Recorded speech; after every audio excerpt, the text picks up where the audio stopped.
اللہ تعالی کے ہونے کے دلائل کے بعد پھر ہم لوٹتے ہیں امام طحاوی رحمۃ اللہ علیہ کے عقیدہ طحاویہ کے بارے میں، جو تحریر انہوں نے فرمایا ہے، اور پہلا جملہ جس کا انہوں نے اعلان کیا اور تحریر کیا عقیدے کے بارے میں، انہوں نے فرمایا کہ ان اللہ تعالی واحد لا شریک لہ، اللہ تعالی ایک ہے اور اس کا کوئی شریک نہیں ہے۔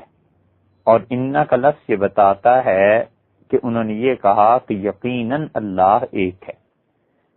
اسی جملے پر بات ہو رہی تھی اور یہاں سے ہم پلٹے تھے اس بات کی طرف کہ یہ تو اس انسان کے لیے ہے جو اللہ کو مانتا ہو، اور جو سرے سے اللہ تعالی ہی کو نہ مانتا ہو اس کو کیا ایک سے اور کیا دو سے۔ تو اسی بنیاد پر اور اسی فکرے کی وجہ سے دلائل شروع کیے تھے اس بات کے کہ اللہ تعالی کی ذات سے انکار نہیں کیا جا سکتا۔ اللہ کی ذات کا انکار ایسے ہی ہے جیسے کوئی شخص اپنی ذات کا ہی انکار کر دے کہ میں ہی نہیں ہوں، میرا وجود ہی نہیں۔ تو امام طحاوی رحمۃ اللہ علیہ نے پہلا جملہ یہ کہا کہ ان اللہ تعالی واحد لا شریک لہ، یقیناً اللہ ایک ہے اور اس کا کوئی شریک نہیں ہے۔ دوسرا جملہ فرمایا کہ ولا شیء مثلہ، اور کوئی چیز اللہ جیسی نہیں ہے، کائنات کی کوئی چیز اس جیسی نہیں ہے۔ تیسرا جملہ یہ فرمایا کہ ولا شیء یعجزہ، اور کوئی چیز اللہ تعالی کو عاجز نہیں کر سکتی، اللہ کو ہرا نہیں سکتی، اللہ کو تھکا نہیں سکتی۔ ولا الہ غیرہ، اور اللہ کے علاوہ کوئی عبادت کے لائق نہیں ہے۔ یہ چار جملے انہوں نے کہے، ایک یہ کہ اللہ یقیناً اکیلا ہے، اس کا کوئی شریک نہیں، کائنات میں کوئی چیز اس جیسی نہیں، کوئی چیز اسے ہرا نہیں سکتی، عاجز نہیں کر سکتی، اور اس کے علاوہ کوئی عبادت کے لائق نہیں۔ فقہ اکبر کو دیکھ لیں، امام ابو حنیفہ رحمۃ اللہ علیہ انہوں نے بھی یہی بات ارشاد فرمائی تھی، اور انہوں نے جو ان کی فقہ اکبر ان کے صاحبزادے حضرت حماد رحمۃ اللہ علیہ کی روایت سے آئی ہے، اس کی عبارت بھی پڑھ لیتے ہیں۔ پہلا جملہ حضرت نے امام ابو حنیفہ رحمۃ اللہ نے یہ فرمایا کہ اصل التوحید وما یصح الاعتقاد علیہ، اللہ تعالی کی توحید اور وہ چیزیں جن پر ایمان رکھنا ضروری ہے کہ ہم لوگوں میں سے کوئی یہ کہے، یعنی جو آدمی بھی مسلمان ہے یا جو اسلام کو قبول کرنا چاہتا ہے وہ اس بات کا اقرار کرے۔ ضروری نہیں ہے کہ وہ عربی میں اقرار کرے، بلکہ اس کو اس کی اصل زبان میں اقرار کروایا جائے۔ عربی کا تو کیا، اس کو جب تک اصل زبان میں سمجھایا نہ جائے اور وہ ان اعتقادات کو قبول نہ کر لے، اس وقت تک وہ مسلمان نہیں ہے۔ اس لیے یورپ میں بعض اوقات کے دیکھنے میں آتا ہے کہ کوئی انگریز اسلام قبول کرنا چاہتا ہے تو اب اسے عربی کی عبارت پڑھا دیں گے۔ تو ٹھیک ہے، عربی کی عبارت آپ نے پڑھا دی، لیکن کیا وہ اس سے مسلمان ہو گیا؟ وہ تو اس سے مسلمان اس وجہ سے نہیں ہوگا کہ اسے سمجھ ہی نہیں ہے کہ اس نے کیا چیز پڑھی ہے۔ یہ ایسے ہی ہے جیسے کوئی آدمی معاذ اللہ کفر کے جملے فرانسیسی زبان میں کسی کو کہے یہ پڑھو، اور پڑھوا دیے کہ یہ جملے پڑھو۔ اب جب جملے پڑھ چکا تو اس سے کہا یہ تو خدا کے ساتھ شرک ہے، تو اس سے وہ مشرک تھوڑا ہی ہو جائے گا، اس لیے کہ اسے کیا پتا کہ اس کے ساتھ کیا دھوکہ کیا گیا ہے۔ یہاں اس کے ساتھ گورے کے ساتھ دھوکہ تو نہیں، لیکن لا علمی ہے، تو اسے اس کی زبان میں انگلش، فرانسیسی، جرمن، جو بھی زبان اس کی ہو، اسے اس زبان میں سمجھانا چاہیے کہ تمہیں اس بات کا اقرار کرنا ہے، یا کیا آپ اس بات کا اقرار کرتے ہیں؟ اور جب وہ کہتا ہے کہ جی میں اس بات کا اقرار کرتا ہوں، تو اب وہ مسلمان ہے۔ تو امام ابو حنیفہ رحمۃ اللہ علیہ نے فرمایا کہ جس چیز پر اعتقاد رکھنا ہے تمہیں، کہ کوئی آدمی جب مسلمان ہوتا ہے تو جو اسے اعتقاد رکھنا ہے، وہ کہتا ہے کہ آمنت باللہ و ملائکتہ و کتبہ و رسلہ والبعث بعد الموت والقدر خیرہ و شرہ من اللہ تعالی والحساب والمیزان والجنت والنار حق کلہ۔ 10 چیزیں ارشاد فرمائیں کہ ایمان لایا میں اللہ تعالی پر، اس کے فرشتوں پر، اس کی کتابوں پر، اس کے رسولوں پر، والبعث بعد الموت، اور اس بات پر کہ موت کے بعد مجھے دوبارہ اٹھنا ہے، اللہ کے حضور پیش ہونا ہے، والقدر خیرہ و شرہ من اللہ تعالی، اور تقدیر اس کا خیر اور کا شر، اس کی اچھائی اور برائی، یہ دونوں اللہ کی جانب سے ہیں، والحساب والمیزان، اور حساب اور میزان عدل کا قائم ہونا، اور 9ویں چیز جنت اور 10ویں چیز جہنم، حق کلہ، یہ تمام کی تمام چیزیں سچائی پر مبنی ہیں، یہ سب کچھ حق ہے۔ یہ تو اجمال ہے نا، اس میں سے ہر جز کی تفصیل آگے چل کر آئے گی عقیدے کے باب میں، تو ہم صرف اس وقت اس جملے کے پہلے حصے پہ گفتگو کر رہے ہیں۔ وہی امام طحاوی رحمۃ اللہ علیہ نے اللہ تعالی کی توحید کا بیان کیا، یہاں پر امام صاحب رحمۃ اللہ علیہ نے آمنت باللہ کا ارشاد فرمایا کہ میں اللہ تعالی پر ایمان لایا۔ امام ابو حنیفہ رحمۃ اللہ علیہ فقہ اکبر میں دوسرا جملہ ارشاد فرماتے ہیں کہ واللہ تعالی واحد، اللہ تعالی ایک ہے، لا من طریق العدد، اور یہ جو گنتی تم کرتے ہو اس طرح سے وہ ایک نہیں ہے، ولیکن من طریق، بلکہ اللہ تعالی اس طرح سے ایک ہے کہ انہ لا شریک لہ، اللہ کا کوئی شریک نہیں ہے۔ ہم اور آپ جو اللہ کو ایک کہتے ہیں تو اس ایک کا مطلب یہ نہیں ہے کہ جو تم گنتے ہو 1 2 3 4 5 6، یہ اس اعتبار سے اللہ ایک ہے، نہیں، ولیکن من طریق، اللہ کو ایسے اکیلے ماننا ہے کہ انہ لا شریک لہ، اللہ کا کوئی شریک نہیں۔ یہ ہے عقیدہ۔ ایک آدمی کہتا ہے کہ میں اللہ تعالی کو ایسے ایک مانتا ہوں جیسے کہ گنتی ہے، تو یہ بات کہنے میں اس نے غلطی کی، کیونکہ ایک کے بعد 2 آئے گا نا، تو 2 میں سے ایک کو نکال رہا ہے، نفی کر رہا ہے، کسی چیز کا اثبات کر رہا ہے۔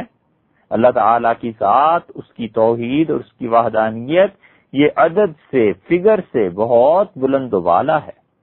تو امام صاحب رحمۃ اللہ علیہ نے خدا کی توحید کو بیان کیا، امام طحاوی رحمۃ اللہ علیہ نے بھی خدا کی توحید کو بیان کیا۔ تو اب ہمارا موضوع ہوا اللہ کی وحدانیت۔ امام صاحب رحمۃ اللہ علیہ کی پوری عبارت پھر دیکھ لیجئے، واللہ تعالی واحد، اللہ تعالی ایک ہے، لا من طریق العدد، گنتی کے اعتبار سے ایک نہیں ہے، ولیکن من طریق انہ لا شریک لہ، اس اعتبار سے ایک ہے کہ اس کا کوئی شریک ہی نہیں ہے۔ قل هو اللہ احد، آپ فرما دیجئے کہ اللہ تعالی ایک ہے، اللہ الصمد، اور اللہ تعالی بے نیاز ہے، لم یلد ولم یولد، نہ ہی تو اس نے کسی کو جنم دیا ہے اور نہ اسے کسی نے جنم دیا ہے، ولم یکن لہ کفوا احد، اور اللہ تعالی کا کوئی شریک ساجی نہیں ہے۔ گویا امام صاحب رحمۃ اللہ علیہ نے پہلے تو اللہ تعالی کی وحدانیت کا ارشاد فرمایا، اور پھر اس کے بعد دلیل کے طور پہ یہ سورہ اخلاص پوری پڑھ دی، تو یہ اللہ کی توحید پر دلالت ہو گئی، دلیل بن گئی۔ قبل اس کے کہ اب ہم اللہ تعالی کی توحید پر بات کریں اور اس کی تشریح بیان کریں، امام صاحب رحمۃ اللہ علیہ سے یہ فقہ اکبر ابو مطیع بلخی رحمۃ اللہ علیہ کے حوالے سے بھی چونکہ ملتی ہے، اس لیے ابو مطیع بلخی کی بھی جو فقہ اکبر ان کا مجموع، انہوں نے جو کچھ امام صاحب رحمۃ اللہ سے روایت کی ہے، کچھ ابتدائی 1-2 صفحے اس کے بھی دیکھ لیتے ہیں۔ یہاں ہم عقیدہ طحاویہ میں اور فقہ اکبر میں جو حماد بن ابو حنیفہ رحمۃ اللہ علیہ کی روایات ہیں اس میں توحید پر پہنچے تھے، یہاں بھی جب توحید پر پہنچیں گے تو پھر تینوں مجموعے، تینوں نسخے ایک ہو جائیں گے، پھر اللہ کی توحید پہ بات کریں گے۔ ابو مطیع بلخی رحمۃ اللہ علیہ کہتے ہیں اپنے نسخے کے آغاز میں، یہ شاگرد ہیں امام ابو حنیفہ رحمۃ اللہ علیہ کے، اور ان کی کتاب کا نام ہے فقہ الابسط، بسیط کہتے ہیں نا پھیلی ہوئی چیز کو، بساط چٹائی، کیونکہ وہ پھیلا دی جاتی ہے، تو وہ فقہ جو ذرا پھیلی ہوئی ہے، تفصیل سے ہے، اور اس میں بہت اچھی اچھی چیزیں بھی آ گئی ہیں، تو ہم نے اس کے ابتدائی صفحات اب پڑھنے ہیں تاکہ ہم اس میں بھی توحید کے بیان تک پہنچ جائیں۔ یہ جو کچھ بیان کیا جاتا ہے اور جو کچھ آپ حضرات سنتے ہیں، یہ سب کا سب تعلیم کی غرض سے ہے. اس لیے اس میں جو علمی باتیں آتی ہیں بعض اوقات وہ لوگوں کی سطح سے بلند ہوتی ہیں، ہم اس چیز کو سمجھتے ہیں، لیکن یہ بھی کرنا چاہیے کہ لوگوں کو اپنی علمی سطح بلند کرنی چاہیے، باتوں کو سمجھنے کی کوشش کرنی چاہیے. یہ پروگرام FM آپ کی خدمت میں اس لیے پیش نہیں کرتا کہ آپ اسے سنیں اور اس پہ تنقید کر دیں یا اس کی تعریف کر دیں. ان دونوں باتوں سے ہٹ کے یہ ہے کہ اگر آپ سمجھتے ہیں یہ باتیں ٹھیک ہیں تو یہ تعلیم ہے، اسے سیکھنا چاہیے اور اپنی اولادوں کو، بچوں کو، آئندہ کو اس کی تبلیغ کرنی چاہیے، لوگوں تک پہنچانا چاہیے تاکہ وہ صحیح عقیدے پر کاربند رہیں. ابو مطیع بلخی رحمۃ اللہ علیہ کا ذکر پہلے گزر چکا ہے، اس لیے ان کی شخصیت پر تو اب بات نہیں کرنے کی ضرورت. انہوں نے جو چیزیں امام ابو حنیفہ رحمۃ اللہ سے پوچھی ہیں یہ سوال و جواب ہے. فقہ ابسط میں ابو مطیع رحمۃ اللہ علیہ کوئی بات پوچھتے ہیں اور امام صاحب رحمۃ اللہ علیہ اس بات کا جواب ارشاد فرماتے ہیں. ابو مطیع کہتے ہیں کہ سال تو ابا حنیفہ، میں نے ابو حنیفہ رحمۃ اللہ علیہ سے پوچھا، نعمان ابن ثابت رحمۃ اللہ علیہ سے، عن الفقہ الاکبر، کہ فقہ اکبر کیا ہے، بڑی فقہ کیا چیز ہے. فقہ کہتے ہیں نا دین کی سمجھ کو. تو انہوں نے کہا کہ دین کی سب سے اچھی سمجھ کیا ہے، دین میں کون سی چیز ہے جو سب سے زیادہ سمجھنی چاہیے. امام صاحب رحمۃ اللہ نے اس کا جواب بعد میں دیا اور ان کے سوال کے جواب میں ارشاد فرمایا کہ الحمدللہ اولا وآخرا، تمام تعریفیں اللہ کے لیے ہیں، آغاز میں بھی اور اختتام میں بھی. یعنی حق تعالی شانہ جب سے ہے، ہمیشہ ہمیشہ سے اور ہمیشہ ہمیشہ رہے گا. یہ اول اور آخر ہمارے اور آپ کے اعتبار سے سمجھنے کے لیے ہے، ورنہ اللہ کی ذات کے لیے اول اور آخر وہ ہے جو وہ خود جانتا ہے، اس کے علاوہ ہم نہیں جانتے. وہ ہمیشہ سے ہے، ہمیشہ رہے گا. هو الاول والآخر، اللہ نے فرمایا اول بھی وہ آخر بھی وہ. وہ کیسے ہے؟ یہ صفات ہیں باری تعالیٰ کی، اور جب صفات کی بحث آئے گی پھر بات کریں گے. وظاہرم و باطنا، اور امام ابو حنیفہ رحمۃ اللہ نے فرمایا تمام تعریف اللہ ہی کے لیے، ظاہر میں بھی اور باطن میں بھی. یعنی ایک مراد تو یہ ہو سکتی ہے کہ جو کچھ انسان ظاہر کرتے ہیں اللہ کی تعریف وہ تو ہے ہی ہے، اور جن لوگوں کے دل اللہ کی تعریف کرتے ہیں وہ بھی اللہ ہی کے لیے ہے. یا یہ مراد ہے کہ ہمارا ظاہر اور باطن دونوں اللہ کی تعریف کرنے والے بن جائیں. توحیدن، اللہ کو ایک مانتے ہوئے، کیونکہ توحید دین کی بنیاد ہے، اصل ہے، جڑ ہے. تمام انبیاء علیہ الصلوۃ والسلام نے اس کی طرف دعوت دی ہے، اور اللہ کی توحید انبیاء علیہ الصلوۃ والسلام کی زبانوں سے ظاہر ہوئی ہے. اس کی تشریح آگے آ جائے گی. وَتَمْجِيدًا وَعَقِيدَةً وَحَقِيقَةً وَشَرِيعَةً، امام صاحب رحمۃ اللہ نے فرمایا اللہ تعالی کی عظمت کو بیان کرتے ہوئے، اللہ کی وحدانیت کو بیان کرتے ہوئے، اور عقیدے کو اپناتے ہوئے، اور حقیقت پر نظر کرتے ہوئے، اور شریعت کے مطابق، ساری چیزیں انہوں نے اللہ کے لیے جمع فرما دی کہ اللہ تعالیٰ ایک ہے، اس کے لیے ہی تعریف کرنی ہے اور اسی کی تمجید بیان کرنی ہے. تمجید، عظمت، مجید، عظمتوں والا، بڑا، سرداری کے قابل، تو شہنشاہ ہوا نا.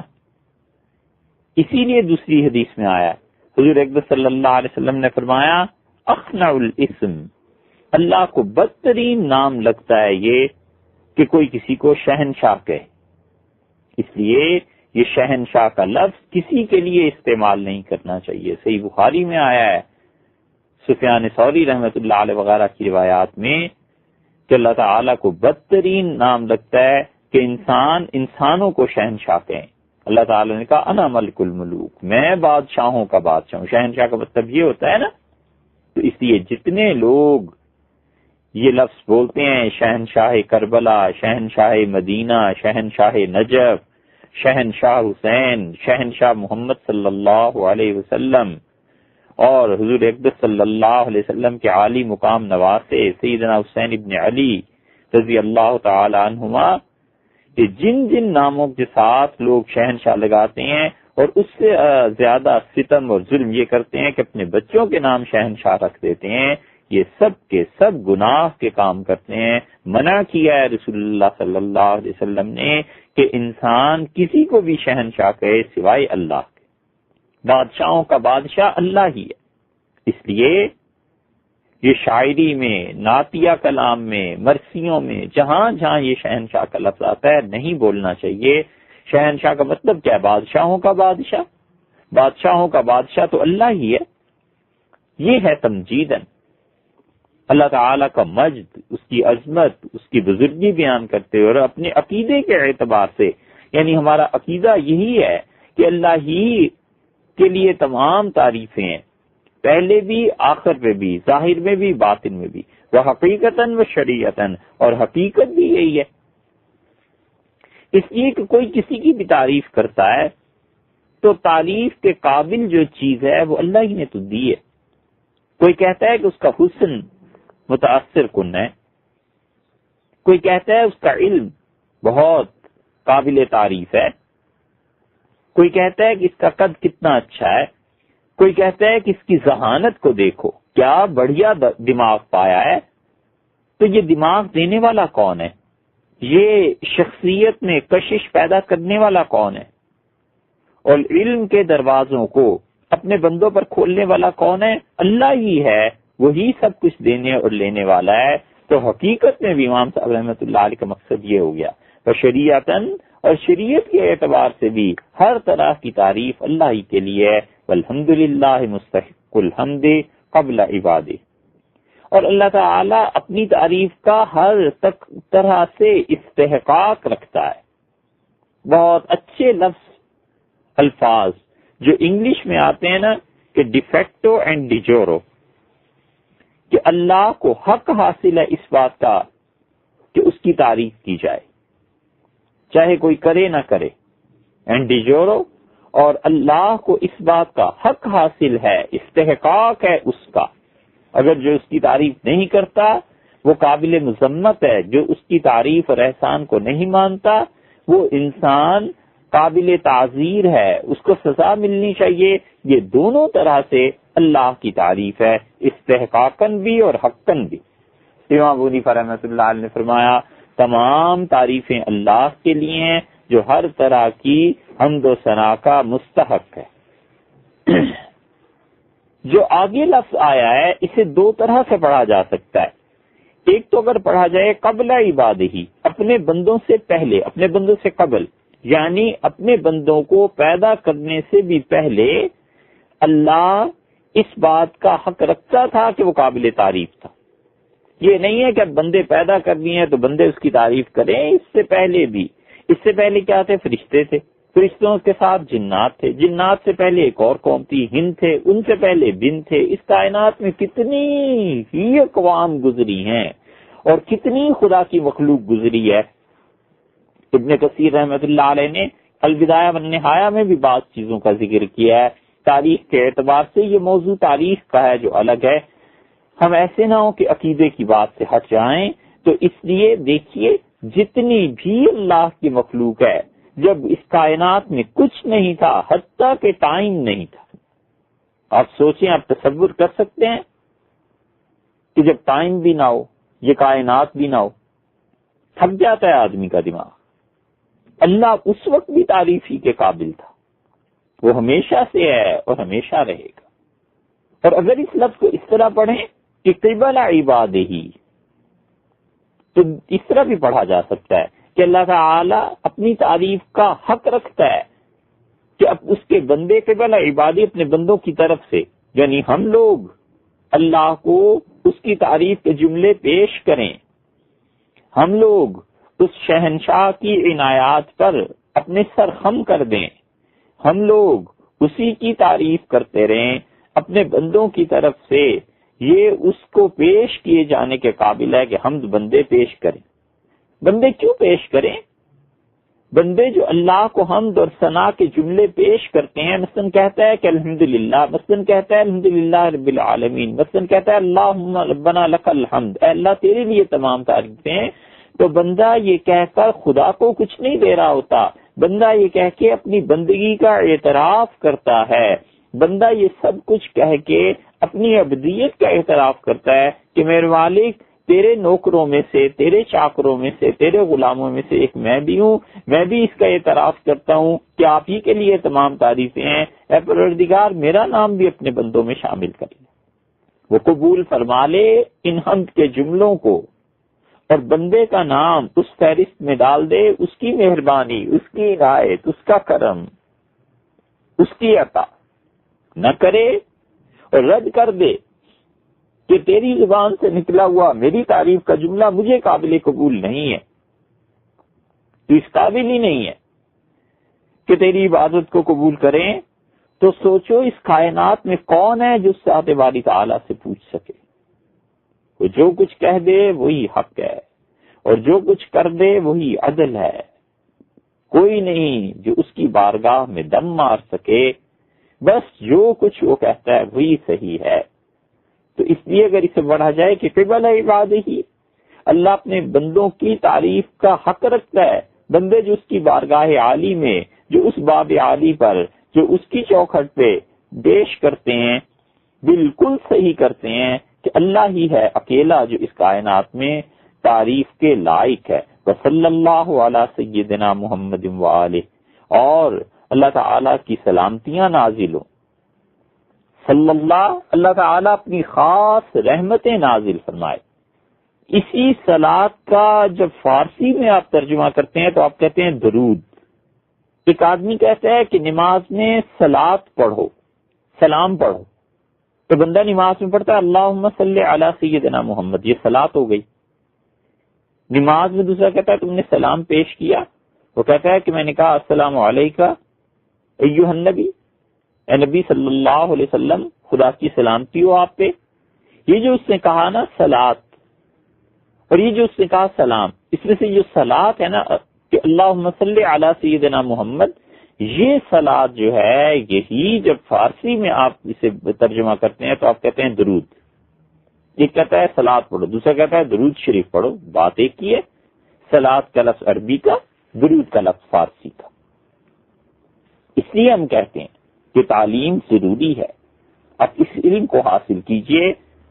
اور امام ابو حنیفہ رحمۃ اللہ علیہ نے جو آگے چل کے بات ارشاد فرمائی ہے نا، جب ان سے انہوں نے پوچھا ابو متی نے کہ فقہ اکبر سب سے عظیم علم، سب سے بڑا علم کیا ہے، کیا خوبصورت جواب دیا ہے، وہاں پہنچیں گے تو بات کریں گے۔ تو درود شریف کیا ہے؟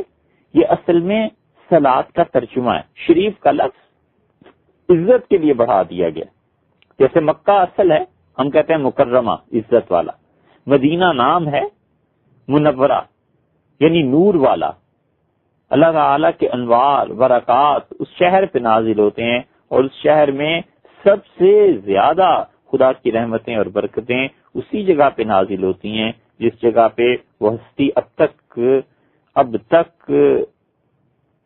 اس کا مسکن، ماوا اور ملجا ہے، حضور اقدس صلی اللہ علیہ وسلم کی قبر مبارک۔ تو صلی اللہ اور اللہ تعالیٰ درود بھیجتا ہے، اللہ اپنی خاص رحمتیں نازل کرتا ہے۔ اب صلاۃ کیا ہے، درود کیا ہے؟ خاص رحمت ہے۔ ان اللہ و ملائکتہ یصلون علی النبی، اللہ تعالیٰ اور اس کے فرشتے حضور اقدس صلی اللہ علیہ وسلم پر درود بھیجتے ہیں، یعنی خاص رحمتیں اللہ بھیجتا ہے اپنے فرشتوں کے ذریعے سے محمد صلی اللہ علیہ وسلم پر۔ اللہ تعالیٰ خاص مہربانیاں اور عنایات کے پیغام اور برکتوں کو نازل کرتا ہے، وہ برکات نصیب ہوتی ہیں کس کو؟ محمد ابن عبداللہ صلی اللہ علیہ وسلم کو۔ امام صاحب رحمۃ اللہ علیہ فرمایا علی سیدنا محمد وآلہ، ہمارے آقا حضرت محمد صلی اللہ علیہ وسلم پر۔ ایک نیا شوشہ اٹھا ہے، یہ بھی ایک نیا فتنہ ہے، اتنا نیا بھی نہیں، پہلے یہ عربوں میں تھا اور کچھ ہی عرصہ پہلے یہاں پر بھی امپورٹ کیا گیا ہے۔ تو پہلے عربوں میں تھا، 1930 میں 1920 میں بڑی شدت کے ساتھ یہ سارے عرب کہتے تھے حضور اقدس صلی اللہ علیہ وسلم کے اسم گرامی کے ساتھ سیدنا کا لفظ نہیں بولنا، اور وہ طوفان بدتمیزی تھا کہ اگر کوئی کہہ دے سیدنا محمد صلی اللہ علیہ وسلم تو پکڑ کے درے مارتے تھے اسے کہ حضور اقدس صلی اللہ علیہ وسلم کے لیے سیدنا کا لفظ بولتے۔ یہ سارے اس تاریخ کو اب اس لیے بھول گئے ہیں کہ اب وہاں سے پیسہ ملتا ہے نا تو صحیح مسئلے نہیں بیان کرتے۔ 1920 میں 30 میں یہ سب ایسے تھے، تقریباً سارے عربوں میں یہ تھا کہ سیدنا کا لفظ نہ بولو، اس لیے کہ حضور صلی اللہ علیہ وسلم نے منع کر دیا ہے کہ مجھے اپنا آقا یہ لفظ نہ بولو۔ ہم کہتے ہیں بالکل ٹھیک ہے، یہ حدیث میں آیا ہے، رسول اللہ صلی اللہ علیہ وسلم منع فرمایا کہ مجھے یہ نہ کہو کہ میں تمہارا آقا ہوں، مگر سوچنے کی بات یہ ہے کہ کیا کوئی بڑا آدمی اپنے آپ کو یہ بھی کہتا ہے کہ ہاں ہاں مجھے بڑا کہا کرو؟ یہ تو عقل کی دلیل ہے۔ بڑے ہمیشہ یہی کہتے ہیں کہ بھئی میرے نام کو ایسے نہ کہو، نہ میرے ساتھ ایسے القاب لگاؤ۔ کیا چھوٹوں کو بھی ماننا چاہیے؟ یہ تواضع ہے، عاجزی ہے، بندگی ہے حضور اقدس صلی اللہ علیہ وسلم کی، اور نقلی دلیل اس کی یہ ہے کہ یہ سیدنا محمد صلی اللہ علیہ وسلم کہنا کہ ہمارے آقا ہیں، اور حضور اقدس صلی اللہ علیہ وسلم کے نام کے ساتھ سیدنا کا لفظ استعمال کرنا، اللہ نے یہ لفظ حضرت یحییٰ علیہ الصلوۃ والسلام کے لیے قرآن پاک میں استعمال کیا ہے۔ اللہ نے کہا یحییٰ سیدن، وہ اپنی قوم اپنے وقت کے آقا تھے، تو یحییٰ علیہ السلام اپنے وقت کے آقا سید ہو سکتے ہیں، اور محمد صلی اللہ علیہ وسلم اس امت کے آقا اور سید نہیں ہو سکتے۔ اتنی موٹی عقل تھی، اس لیے حضور اقدس صلی اللہ علیہ وسلم کے اسم مبارک کے ساتھ سیدنا کا لفظ کا اضافہ ہم کہتے ہیں مستحب ہے، کرنا چاہیے۔ کہاں 1920 اور 30 کی بات، اور خدا کی شان 80 سال بعد اب یہ حال ہے کہ اللہ تعالیٰ آپ کو اور ہمیں بار بار حاضری کی توفیق دے مدینہ منورہ کی۔ نبی کریم صلی اللہ علیہ وسلم کی قبر اطہر سے جب آپ گزرتے ہیں اور باب جبریل سے باہر نکلتے ہیں تو آپ اپنے الٹے ہاتھ پہ دیکھیے گا جو مسجد مبارکہ کی توسیع ہوئی ہے، اس میں وہاں پر سیدنا محمد صلی اللہ علیہ وسلم لکھا ہوا ہے، اور حکومت وقت کی جانب سے لکھوایا گیا ہے، اور وہاں تختی نصب ہے۔ ہم کئی مرتبہ اپنے دوستوں کو دکھاتے ہیں اور ہم کہتے ہیں کہ 80-90 سال پہلے اسی مسئلے پہ وہ اتنے موٹے دماغ کے تھے، درے مارتے تھے، اور اب دیکھو یہی سیدنا محمد صلی اللہ علیہ وسلم جائز ہو گیا ہے۔ یہ ہے تشدد، اور یہ ہے ذہنی طور پہ تنگی کہ اپنے علاوہ کسی کو قبول ہی نہ کرنا۔ یہ امام ابو حنیفہ رحمۃ اللہ علیہ ہیں، یہ ان کی کتاب فقہ ابسط، یہ تابعین میں سے ہیں۔ اس کا مطلب ہے تابعین رسول اللہ صلی اللہ علیہ وسلم کے لیے سیدنا کا لفظ استعمال کرتے تھے۔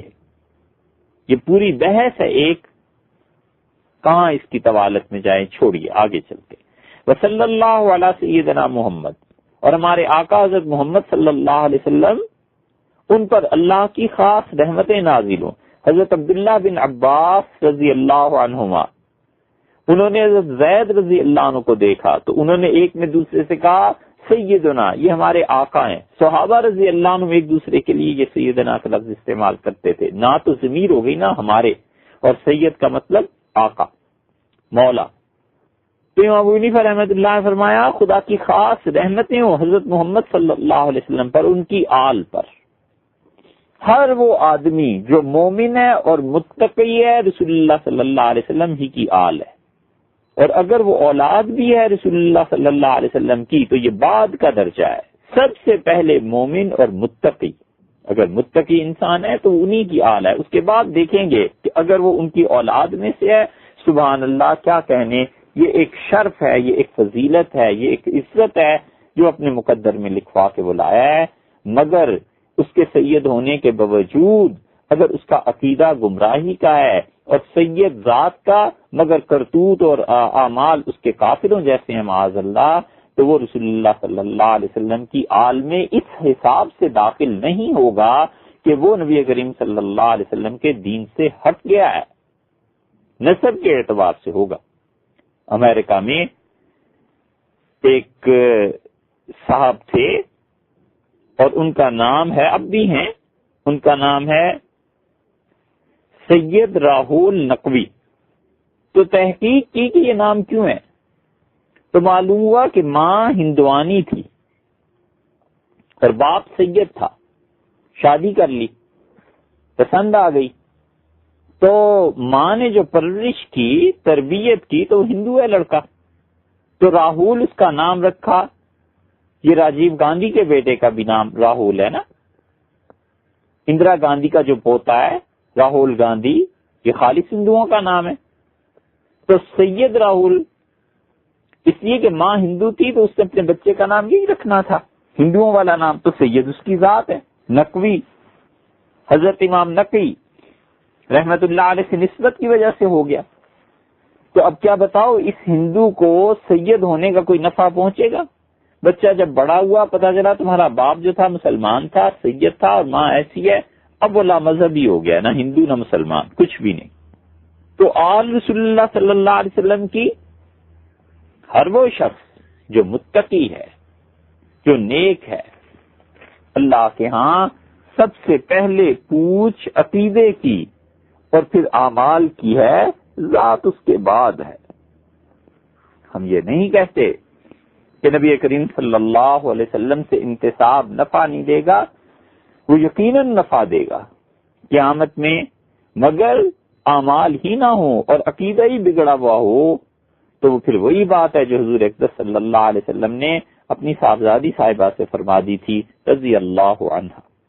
امام صاحب رحمت اللہ اس کے بعد کہا کہ دیکھو بھئی، مطلب یہ تھا کہ جو تم مجھ سے سوال پوچھ رہے ابو متی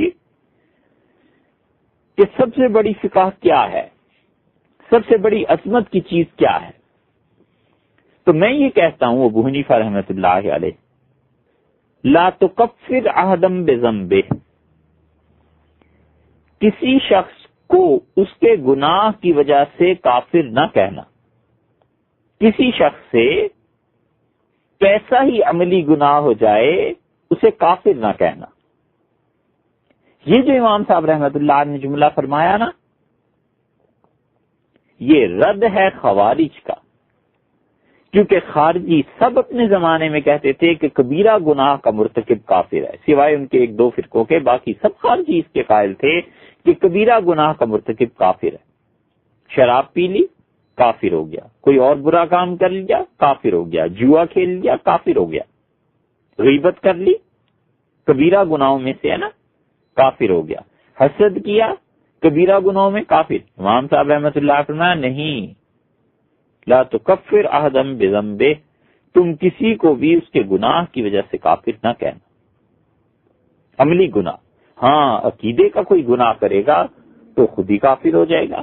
مثلاً وہ یہ کہتا ہے معاذ اللہ کہ اللہ ایک نہیں ہے، اس کائنات میں 10 خدا ہیں، اس کائنات میں 12 خدا ہیں، اس کائنات میں 7 خدا ہیں، معاذ اللہ، تو وہ یہ کہنے سے خود ہی کافر ہو جائے گا۔ وَلَا تَنْفِعْ أَحَدًا مِّنَ الْإِيمَانِ، اب امام صاحب رحمۃ اللہ نے فرمایا کہ دیکھو کسی کے ایمان کی نفی نہ کرنا، یعنی خام خواہ لوگوں پر فتوے لگانا اور بغیر کسی وجہ کے لوگوں کو ایمان سے خارج کرنا، یہ کام نہ کرنا، اس لیے کہ خوارج اس زمانے میں یہ کام کرتے تھے۔ تو امام صاحب رحمۃ اللہ علیہ نے گویا کہ ان کا رد فرمایا ہے۔ یہ سارے فکرے ایسے ہیں جن کی تشریح آئندہ چل کے اپنے اپنے وقت پہ آئے گی۔ فی الحال تو ہم صرف ابو متی بلخی رحمۃ اللہ علیہ کے اس نسخے میں پڑھنا چاہتے ہیں تاکہ اس عبارت تک پہنچیں جہاں اللہ کی توحید کا ذکر ہے۔ تو پھر یہ نسخہ حماد بن ابو حنیفہ رحمۃ اللہ علیہ کا نسخہ اور امام طحاوی رحمۃ اللہ علیہ کے تینوں نسخے ایک ہی عبارت پر پہنچ جائیں گے، پھر اللہ کی توحید کی بات وہاں سے شروع کریں گے۔ وَأَن تَأْمُرَ بِالْمَعْرُوفِ، تیسری بات امام صاحب رحمۃ اللہ فرمائی، نیکی کے کاموں کی تلقین کرتے رہنا، وَتَنْهَىٰ عَنِ الْمُنْكَرِ، اور برائی کے کاموں سے روکتے رہو۔ یہ عملی زندگی ہے، نیکی کے کاموں کا حکم دو اور برائی کے کاموں سے روکو۔ انسان نیکی اور اچھائی کے کاموں کا حکم دیتا ہے اور اسی طرح برائی کے کاموں سے منع کرتا ہے۔ کہ امام صاحب رحمۃ اللہ علیہ کے زمانے میں ایسے گمراہ بھی تھے جو کہتے تھے کہ کوئی کام کرنے کی ضرورت نہیں ہے، نہ نیکی کی تلقین اور نہ گناہوں سے کسی کو بچنے کی تلقین، بس ٹھیک ہے بخشے جائیں گے۔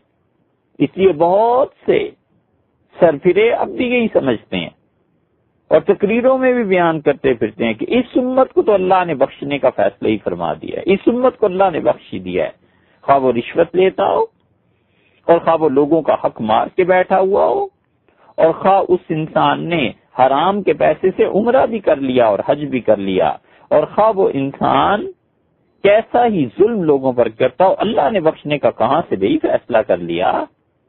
یہ تو آنکھیں بند ہوں گی تو پتا چلے گا کہ کس گمراہی میں خود تھے اور کس گمراہی میں اپنے متبعین کو کس خوش فہمی میں رکھا ہوا تھا کہ بخشے جاؤ گے۔ یہ تو اللہ کے ہاں پیش ہوں گے تو پتا چلے گا جب ظلم کا حساب ہوگا، اور جب ناحق خون اس سے رنگے ہوئے ہاتھ اللہ کے سامنے آئیں گے اور اللہ کی طرف سے اس کے فرشتے آ کے کہیں گے کہ آئسم من رحمت اللہ، جس شخص نے خون ناجائز بہایا ہے ہماری زمین پر، اللہ نے کہا ہے کہ آج وہ ہماری رحمت سے محروم ہو گیا۔ جس دن اس کی رحمت گھنگور گھٹا کی طرح برسے گی اور جس دن اس کی رحمت کے بغیر کسی کا چارہ نہیں ہوگا اور جس دن اس کی رحمت کے محتاج کیا اولیاء اور کیا انبیاء علیہ الصلوۃ والسلام سب کے سب اللہ کی رحمت کے منتظر ہوں گے، اس دن اعلان ہو جائے گا کہ جن لوگوں نے ناحق خون میں ہاتھ رنگے ہیں یہ سب کے سب اللہ کی رحمت سے مایوس ہو گئے۔ بھلا بتاؤ ایسے ظالموں کو بھی تھپکیاں دینا، تسلیاں کہ اللہ نے تو بخشنے کا فیصلہ فرما دیا آپ کا، یہ اللہ کی مغفرت کے باب میں مکر اور لوگوں کو خوش فہمی دلانا نہیں تو اور کیا ہے۔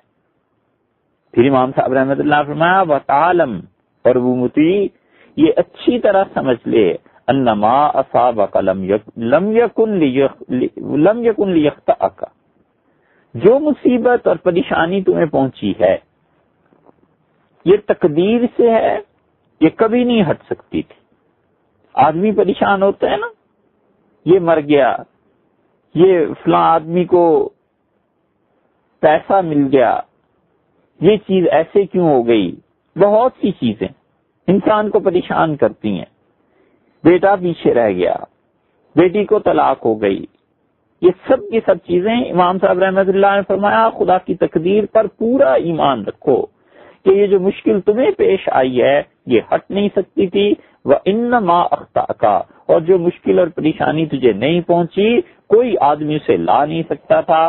تقدیر کی اچھائی اور برائی پر ایمان رکھنا یہ ہے وہ چیز جو اس سے پہلے آئی تھی۔ حماد رحمۃ اللہ کی روایت میں کہ انہوں نے امام ابو حنیفہ رحمۃ اللہ نے فرمایا بالقدر، اور تقدیر خیرہ و شرہ من اللہ تعالی، اس کی بھلائی اور اس کی برائی، اس کا خیر اور اس کی شر، اس کے ٹھیک ہونا اور ہمارے حساب سے جو ہم سمجھتے ہیں غلط ہو گیا، یہ سب کا سب اللہ کی جانب سے ہے۔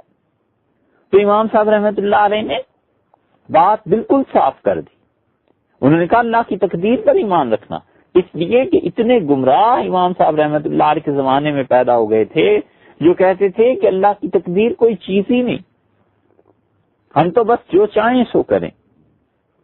اب بھی ایسے مل جائیں گے جو کہتے ہیں تقدیر تو انسان خود اپنی بناتا ہے، لکھتا ہے، اور ایک دن زکام لگ جائے نا اور دوسرے دن بخار ہو جائے تو اسے کہو لکھو اپنی تقدیر، ہٹاؤ اس زکام کو، ہٹاؤ اس بخار کو۔ مفسرین نے لکھا ہے کہ ایک آدمی عشاء کی نماز میں قرطبہ میں اسپین میں ٹھیک تھا، نماز پڑھی، دوستوں سے ملا، مسجد میں نمازیوں سے ملا، اگلے دن فجر میں آیا تو اندھا تھا، روتا تھا۔ لوگوں نے کہا کہ کیا ہوا؟ اس نے کہا رات امام صاحب رحمۃ اللہ علیہ نے سورہ ملک کی قرات کی اور اللہ نے یہ جو کہا کہ اگر خدا زمین سے تمہیں پانی نہ دے تو کون ہے جو زمین سے چشمہ برآمد کر لے، چشمے کو کھود دے، چشمے کو نکالے؟ تو میں نے کہا کہ یہ کون سی مشکل بات ہے، اللہ پانی نہ دے تو انسان محنت کرے، زمین کھودے پانی نکل آئے گا، کنواں بنا لے۔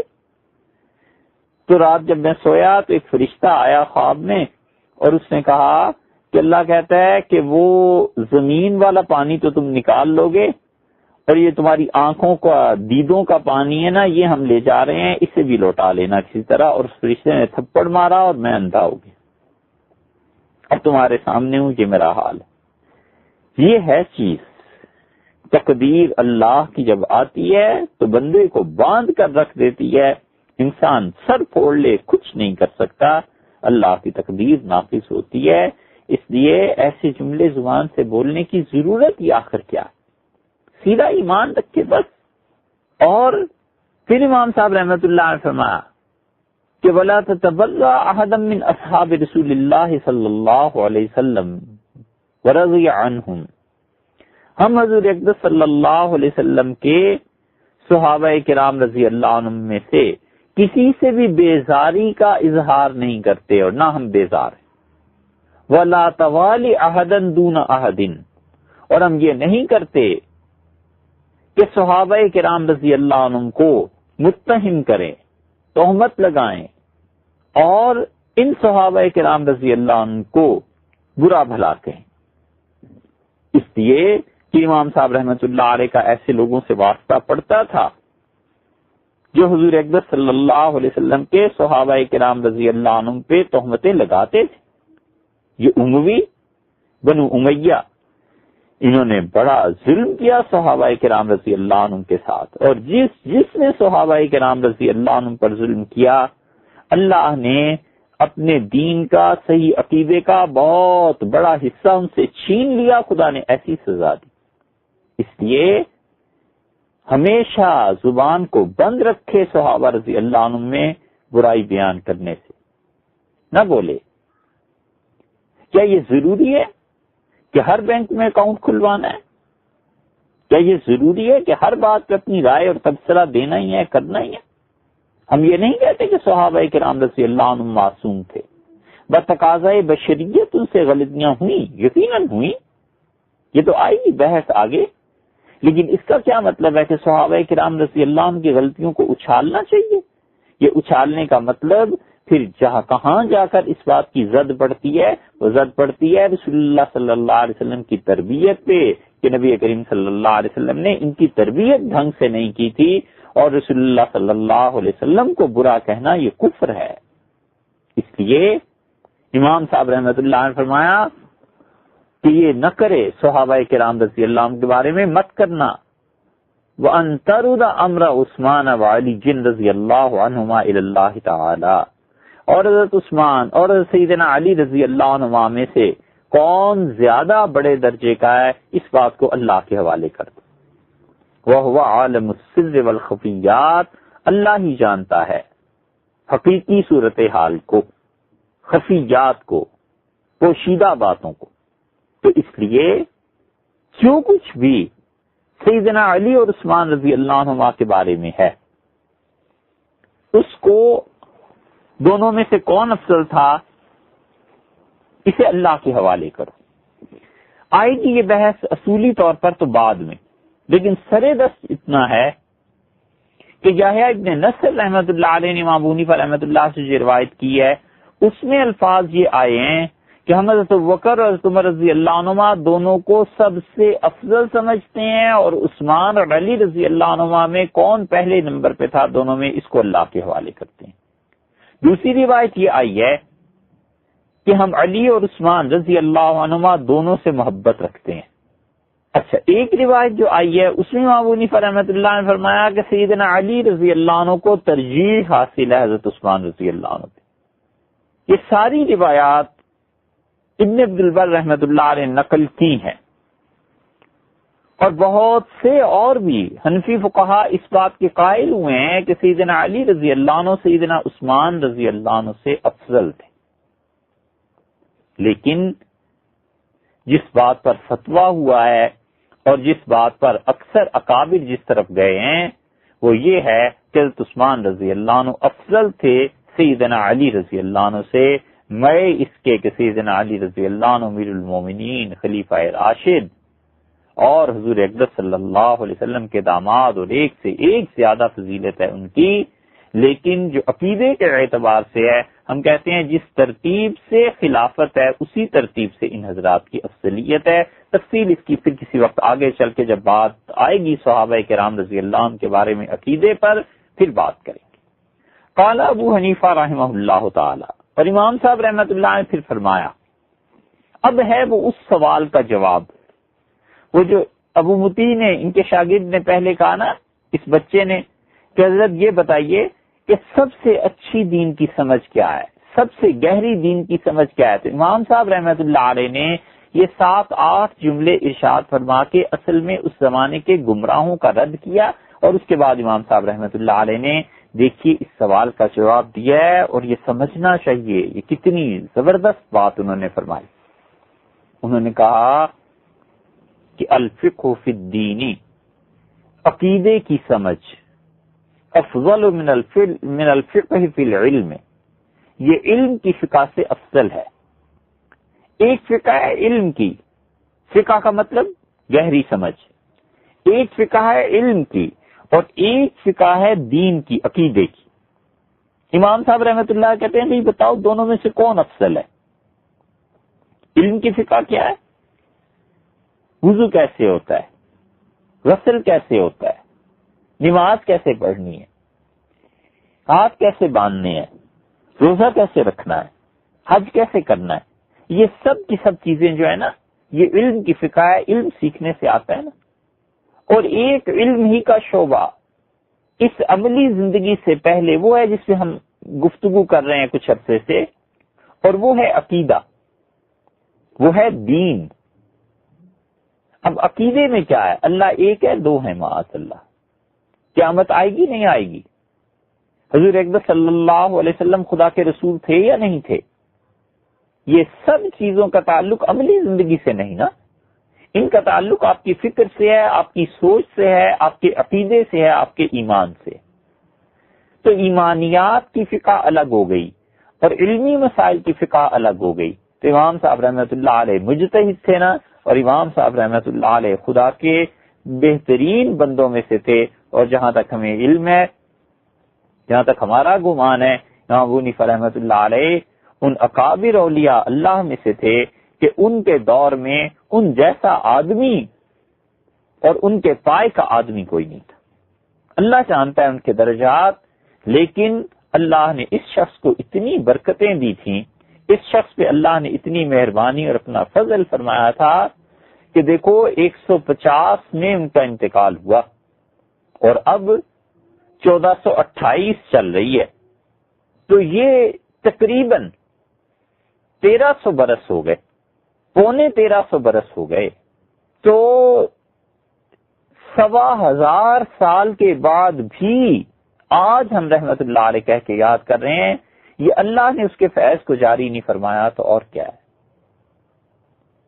باوجود اس کے کہ اس کے حاسد اس دن سے لے کر اب تک سینہ کوبی کرتے ہیں، اور امام ابو حنیفہ رحمۃ اللہ علیہ کے زمانے سے لے کر اب تک اپنے زخموں کو چاٹتے ہیں. لیکن امام صاحب رحمۃ اللہ علیہ کی کیا کہنے، اللہ نے جو قبولیت دی تھی کیا مجال ہے کہ اس میں فرق پڑا ہو، کیا مجال ہے کہ اس شخص کے طے کردہ اصول اور اجتہاد کوئی آدمی اس سے آگے بڑھ گیا ہو. امام صاحب رحمۃ اللہ علیہ نے اسی لیے فرمایا کہ دیکھو یہ جو عقیدے کی فقہ ہے یہ علم کی فقہ سے افضل ہے. وجہ اس کی یہ کہ علم سے عقیدہ افضل ہے نا. ایک آدمی کو ساری نماز کا علم ہے اور عقیدہ یہ ہے کہ حضور اکبر صلی اللہ علیہ وسلم آخری نبی نہیں تھے، معاذ اللہ ثم معاذ اللہ. تو اس عقیدے کے ساتھ اس نماز کو کیا جہنم میں جھونکنا ہے، جھک مارنی ہے؟ پہلے عقیدہ ٹھیک کرے پھر اس کے بعد نماز کی کوئی اہمیت ہے. ایک آدمی کروڑوں اللہ کی راہ میں خرچ کرتا ہے اور عقیدہ یہ ہے کہ مرنے کے بعد اٹھنا نہیں ہے، بس انسانیت کے لیے کام کرو، لوگوں پہ پیسہ خرچ کرو، قیامت کی کوئی فکر نہیں، قیامت کا عقیدہ ہی نہیں ہے. تو اس انسان نے اس خرچ کرنے سے کیا لینا ہے؟ کہ بحث آگے آئے گی انشاءاللہ.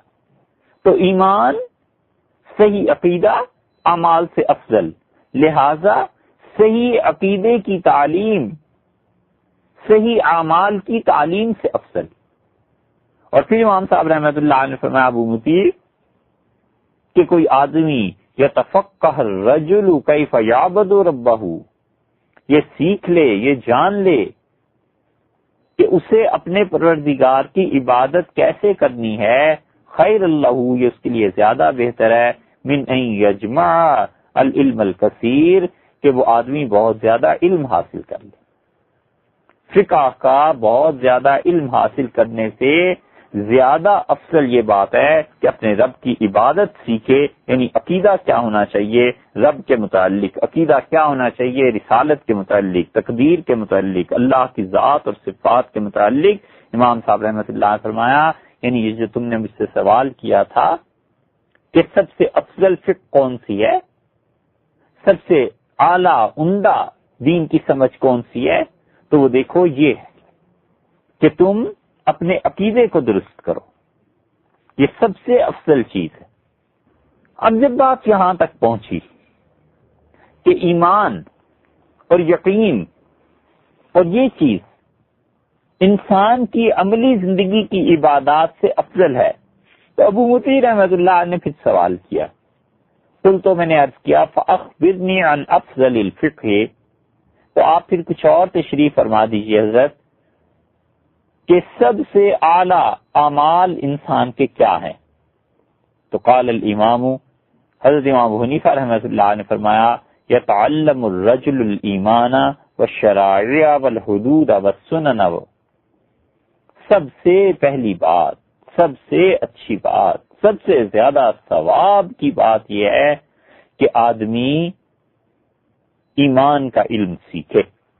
دیکھیے کافر ہے نا، وہ اللہ کو ایک نہیں مانتا، تو آپ کہتے ہیں اسے عذاب ہوگا، جہنم میں جائے گا اگر اس پہ موت آ گئی شرک پہ، تو کیوں؟ اس لیے کہ اس نے بہت بڑا گناہ کیا نا۔ تو اس کے مقابلے میں جو مومن ہے وہ کہتا ہے اللہ ایک ہے، اور اسی پہ اس کی موت آ جاتی ہے، تو تمام گناہوں کی سزا اگر ملی تو اس کو بھگتنے کے بعد جائے گا تو آخر جنت میں ہی اللہ کی مہربانی اور رحمت کے ساتھ۔ تو اس نے سب سے بڑا ثواب یہ کمایا کہ لا الہ الا اللہ کا اقرار کیا، اور کافر کا سب سے بڑا گناہ یہ ہے کہ لا الہ الا اللہ کا انکار کرتا ہے۔ تو ایک جملے کے انکار اور اقرار سے کہاں بات پہنچ گئی۔ امام صاحب احمد اللہ فرمایا اس لیے سب سے زیادہ ثواب کی چیز یہ ہے کہ کوئی آدمی ایمان کو سیکھے، والشرائع، شریعت کو سیکھے، والحدود، حد سیکھے کہ حدود کیا ہیں۔ حدود سے مراد وہ حدود آرڈیننس نہیں ہے، حدود سے مراد یہ ہے کہ کس حد تک انسان کو کیا کام کرنا ہے۔ ایک آدمی کہتا ہے ساری رات نفل پڑھوں گا، اور اگلے دن جو فرض تھا ڈیوٹی پر کام کرنا اس میں نیند کے جھٹکے لگتے رہتے ہیں، لوگ کھڑے ہیں ونڈو پہ اور یہ کام کر نہیں رہا، اس لیے کہ رات سو نہیں سکا۔ بھائی کیوں نہیں سو سکے؟ نفل پڑھ رہا تھا، تو یہ نفل قیامت میں عذاب بن جائیں گے۔ خدا کے ہاں پوچھ ہوگی کہ جو ہمارے اتنے بندے اپنے کاموں کے لیے آئے تھے ان کے کام کرنا ضروری تھے، اور اس کے نتیجے میں تمہیں جو تنخواہ ملتی تھی وہ پیسے حلال کرنا ضروری تھے یا نفل ضروری تھے؟ کیوں نہیں رات کو آرام کیا؟ رات کو اچھی طرح نیند اپنی پوری کرتا، اور صبح جا کر دفتر میں جو کام حکومت نے ذمہ لگایا تھا اگر وہ جائز تھا، حلال تھا، تو اسے کرتا اور لوگوں کی پرابلمز کو سالو کرتا اور حلال کا رزق کماتا۔ یہ ساری رات کی نفلی عبادت سے اچھا تھا۔ یہ حد ہے نا نفل پڑھنے کی بھی ایک، یہ تھوڑا ہی ہے کہ ساری رات کھڑے ہو کے نفل پڑھنا ہے، یہ تو وہ کرے جس سے صبح کچھ اور کام نہیں ہے، تو ٹھیک ہے اس کی مرضی۔ بس سنن، اور آدمی اس بات کی تعلیم حاصل کرے کہ سنت کیا ہے، نبی کریم صلی اللہ علیہ وسلم کا طریقہ کیا ہے، کیونکہ اگر سنت کو جانتا ہوگا تو اپنی زندگی اس کے مطابق گزارے گا، بدعت سے بھی بچے گا، اور سنت کا ہی پتہ نہیں ہوگا تو پھر کیا کرے گا۔ وَاخْتِلَافُ الْأُمَّةِ رَحْمَةٌ، اور امام صاحب رحمۃ اللہ نے سے کہا کہ اس امت کا اختلاف رحمت ہے، بہت بڑی رحمت ہے بھائی اللہ کی کہ اس امت میں اختلاف ہوا۔ اگر اختلاف نہ ہوتا یہ دین چل ہی نہیں سکتا تھا۔ اختلاف سے ہماری مراد وہ اختلاف ہے جو اجتہادی اختلاف ہے، مجتہدین کا، ائمہ کا۔ امام ابو حنیفہ رحمۃ اللہ فرماتے ہیں یہ چیز کرو، امام شافعی رحمۃ اللہ فرماتے ہیں یہ کر لو. سطحی اختلاف ہو گیا نا دونوں میں، اللہ نے دو راستے دکھا دیے ہمیں، اس پہ بھی عمل ہو سکتا ہے اس پہ بھی عمل ہو سکتا ہے، لیکن یہ فیصلہ وہ لوگ کر سکتے ہیں جن کو اللہ نے بڑا ٹھوس علم دیا. دو آدمی شراکت پر کاروبار کرنا چاہتے ہیں، ایک کہتا ہے میں 10,000 انویسٹ کروں گا، دوسرا کہتا ہے میں 1,00,000 انویسٹ کروں گا. تو 1 اور 10 کا توازن تقابل آ گیا نا. امام ابو حنیفہ رحمۃ اللہ علیہ فرماتے ہیں یہ شراکت جائز ہے. امام شافعی رحمۃ اللہ علیہ فرماتے ہیں نہیں، ایک آدمی لاکھ کر رہا ہے دوسرے کو بھی لاکھ کرنے چاہیے. امام شافعی رحمۃ اللہ علیہ فرماتے ہیں دونوں طرف سے یہ معاملہ اسی تناسب سے طے ہوگا کہ اتنا نفع اس کا اور اتنا نفع اس کا. امام ابو حنیفہ رحمۃ اللہ علیہ فرماتے ہیں کوئی تناسب نہیں، ایک نے 10,000 کیے ہیں دوسرے نے 1,00,000 کیے ہیں، دونوں کہتے ہیں بزنس کرتے ہیں، اور 10,000 والا کہتا ہے 60% میں لوں گا، 1,00,000 والا کہتا ہے اچھا ٹھیک ہے میں ایگری کرتا ہوں 40% میں لے لوں گا، جو نفع میں سے آئے گا. امام صاحب رحمۃ اللہ فرماتے ہیں جائز ہے، اس لیے کہ ان دونوں نے آپس میں طے کیا ہے. امام شافعی رحمۃ اللہ فرماتے ہیں نہیں، 10,000 ہو یا لاکھ ہو یا کچھ بھی ہو، 50% ایک کا اور 50% دوسرے کا، دو راستے آگے نا ہمارے پاس. اب بینکنگ کے نظام میں اتنی نئی نئی چیزیں ہیں کہ جب آدمی نے ائمہ اربعہ کو پڑھا ہوا ہوتا ہے تو پھر وہ بینکنگ کو سالو کر سکتا ہے. وہ کہتا ہے اچھا یہ مسئلہ پیش آ رہا ہے، اس میں امام ابو حنیفہ نہیں امام مالک رحمۃ اللہ علیہ کے قول پہ عمل کر لیتے ہیں، اس میں امام شافعی رحمۃ اللہ علیہ کے قول پہ عمل کر لیتے ہیں. یہ اللہ کی رحمت ہے، اجتہادی اختلاف اس امت میں. اسی لیے عمر بن عبدالعزیز رحمۃ اللہ علیہ کہتے تھے مجھے اتنی خوشی ہوتی ہے جب مجھے پتہ چلتا ہے کہ ایک ہی مسئلے پر صحابہ کرام رضی اللہ عنہ میں سے ایک صحابی رضی اللہ عنہ نے یہ فتویٰ دیا، دوسرے صحابی رضی اللہ عنہ یہ فتویٰ دیا، ان کا اختلاف پہنچتا ہے تو اتنی خوشی مجھے ہوتی ہے کہ ایسی خوشی کسی چیز سے نہیں ہوتی. کیوں؟ اس لیے کہ امت کے لیے سہولت کی راہ نکل آئی کہ یہ کر لو تو بھی ٹھیک ہے، یہ کر لو تو بھی ٹھیک ہے. یہ تو ان کو سوچنا چاہیے جو صحابہ کرام رضی اللہ عنہ کے فتووں کو نہیں مانتے. اور اختلاف امت کا وہ دوسری چیز کہ جاہل لوگ آپس میں لڑنے لگیں، ایک دوسرے کو مارنے لگیں، قتل کرنے لگیں، یہ کفر کی حرکتیں ہیں. یہ اختلاف تو عذاب ہے، اس سے بچنا چاہیے. جس اختلاف کو امام ابو حنیفہ رحمۃ اللہ علیہ امت کے لیے رحمت فرما رہے ہیں وہ ائمہ مجتہدین کا آپس میں اختلاف ہے، صحابہ کرام رضی اللہ عنہ کے اجتہادی مسائل کا اختلاف ہے. وگرنہ یہ اختلاف جو اب آیا ہے جس میں کفر کی حرکتیں کرتے ہیں، ایک دوسرے کو قتل کرتے ہیں. رسول اللہ صلی اللہ علیہ وسلم نے، نبی کریم صلی اللہ علیہ وسلم نے آخری خطبے میں یہی بات ارشاد فرمائی تھی کہ لا ترجعون بعدی کفارا، میرے بعد کافروں جیسی حرکتیں نہ کرنا، ایک دوسرے کی گردنیں نہ کاٹنے لگنا. اب یہ جو مسلمان ایک دوسرے کی گردنیں کاٹتے ہیں اور قتل کرتے ہیں، یہ اختلاف اللہ کی طرف سے معاذ اللہ ثم معاذ اللہ لعنت کا اثر ہے. یہ تنگ دلی ہے، یہ ایک دوسرے کے وجود کو نہ برداشت کرنا ہے، اس سے بچنا چاہیے. ابو مطیع رحمۃ اللہ علیہ کہتے ہیں قلت فاخبرنی عن الایمان، حضرت یہ بتائیے ایمان کیا چیز ہے. یعنی آپ جو اس فرماتے ہیں کہ سب سے افضل چیز یہ ہے کہ ایمان لائیں، سب سے اچھی فقہ یہ ہے کہ انسان ایمان پر کار بند ہو، اس کا عقیدہ درست ہو. تو مجھے بتائیے کہ ایمان کیا چیز ہے. فقال الامام، امام ابو حنیفہ رحمۃ اللہ نے ارشاد فرمایا حدثنا علقمہ، مجھ سے یہ روایت بیان کی علقمہ ابن مرثد نے، اور ان سے یحییٰ ابن یعمر رحمۃ اللہ علیہ نے. اور یحییٰ ابن یعمر کہتے ہیں، یہ امام ابو حنیفہ رحمۃ اللہ علیہ کی حدیث ہو گئی نا. امام صاحب رحمۃ اللہ علیہ روایت کرتے ہیں علقمہ سے، علقمہ روایت کرتے ہیں یحییٰ سے. اور یحییٰ کیا کہتے ہیں قلت لابن عمر، میں نے عبداللہ بن عمر سے کہا رضی اللہ تعالی عنہ اجمعین، میں نے عبداللہ بن عمر رضی اللہ عنہما سے کہا اخبرنی عن الدین ما ہوا، حضرت یہ بتائیے کہ صحیح عقیدہ کیا چیز ہے، دین کیا چیز ہے.